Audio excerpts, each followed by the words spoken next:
রাজবাড়ীতে তারুণ্যের উৎসব 2025 উপলক্ষে অনুষ্ঠিত হল টি-20 ক্রিকেট টুর্নামেন্ট ফাইনাল। এসো দেশ বদলাই, পৃথিবী বদলাই স্লোগানকে সামনে রেখে আয়োজিত এই টুর্নামেন্টে গোয়ালন্দ উপজেলা 40 রানে কালুখালী উপজেলাকে পরাজিত করে চ্যাম্পিয়ন হয়েছে।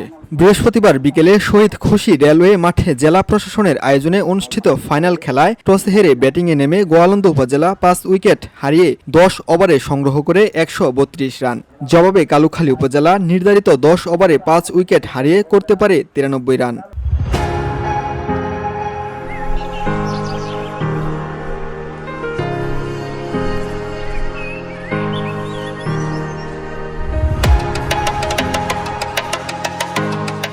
খেলা শেষে জেলা প্রশাসক সুলতানা আক্তার চ্যাম্পিয়ন ও রানার্স আপ দলের হাতে পুরস্কার তুলে দেন। এ সময় উপস্থিত ছিলেন অতিরিক্ত পুলিশ সুপার মোহাম্মদ শামসুল হক, স্থানীয় সরকার শাখার উপপরিচালক ডক্টর মোহাম্মদ মাহমুদুল হক, অতিরিক্ত জেলা প্রশাসক মোহাম্মদ তারিফ উল হাসান, শ্যামল চন্দ্র বসাক, শঙ্কর চন্দ্র বৈদ্য সহ জেলা প্রশাসনের কর্মকর্তা ও অতিথিরা। সঞ্চালনায় ছিলেন সহকারী কমিশনার ও নির্বাহী ম্যাজিস্ট্রেট মোহাম্মদ মিজানুর রহমান। ফাইনাল খেলায় আম্পায়ার হিসেবে দায়িত্ব পালন করেন রেফাজুল ইসলাম রুমান ও সজীব।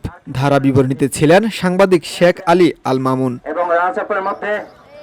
অনুষ্ঠানে জেলা প্রশাসক সুলতানা আক্তার বলেন, তারুণের ইতিবাচক শক্তিকে সমাজ ও রাষ্ট্র গঠনে কাজে লাগাতে এ ধরনের আয়োজন গুরুত্বপূর্ণ এবং তরুণদের মাদকের ভয়াল থাবা থেকে দূরে রাখতে এর ভূমিকা অত্যন্ত গুরুত্বপূর্ণ। এখানে যারা আছো সবাই কিন্তু এখান থেকে অনুপ্রাণিত হয়ে গেলে তোমাদের পাড়ায়, তোমাদের গ্রামে যেখানে ছোটখাটো মাঠ থাকবে, তোমরা খেলাধুলা করবে, তোমরা মক্তবে যাও, মসজিদে যাও, তার পরবর্তী সময়টুকু তোমরা এরকম পজিটিভ খেলাধুলা করবে। তোমাদের কাছে আমাদের এই অনুরোধ, পজিটিভ কাজগুলোর মধ্যে তোমাদের অনেক আনন্দ তোমরা অনুভব করবে এবং অনেক খারাপ কিছু থেকে তোমাদেরকে দূরে রাখবে কিন্তু এই পজিটিভ জিনিসগুলো।